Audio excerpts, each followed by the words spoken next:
Hello guys, good morning, what's up? Ito, bagong gising, kababangon lang inyong tatay.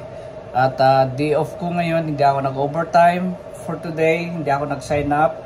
At mayroong hiling ang ating mga anak na magluluto daw tayo ng crispy pata for today, for our breakfast today. So with that, guys, papalambutin natin yung paa ng baboy through using a pressure cooker para madaling malambot. Makes sense guys, di ba?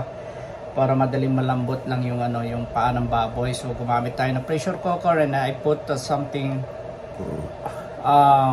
garlic, pimienta, pepper and salt para mayroong bango-bango ng konti. So ayan guys, samahan niyo yung tatay na magpreprito mamaya ng paa ng baboy. Yan po ang breakfast for today.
Ayan guys, natama na tayo.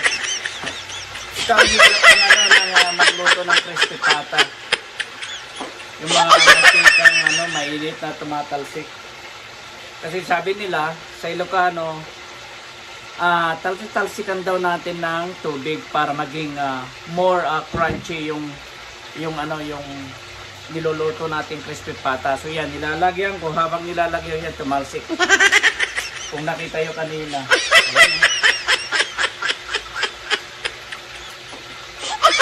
Ito guys, nilagyan ko na ng toothpaste yung natalsikan kanina para hindi lalong ma-burn yung skin natin guys.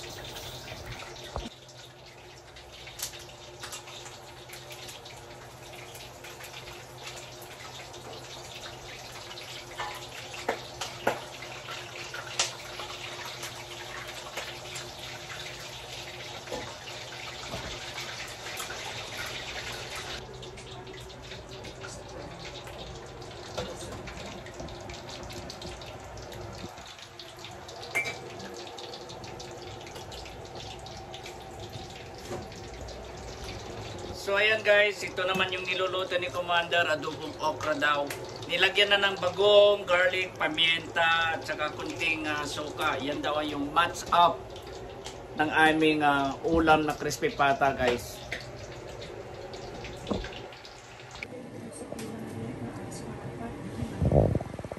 So ayan na, luto na mga kapatid guys, yung crispy pata. Ayan ang outcome ng crispy patang niluto ko guys.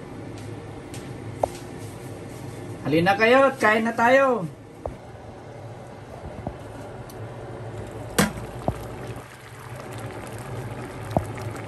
Sarap naman ng okra ni mama.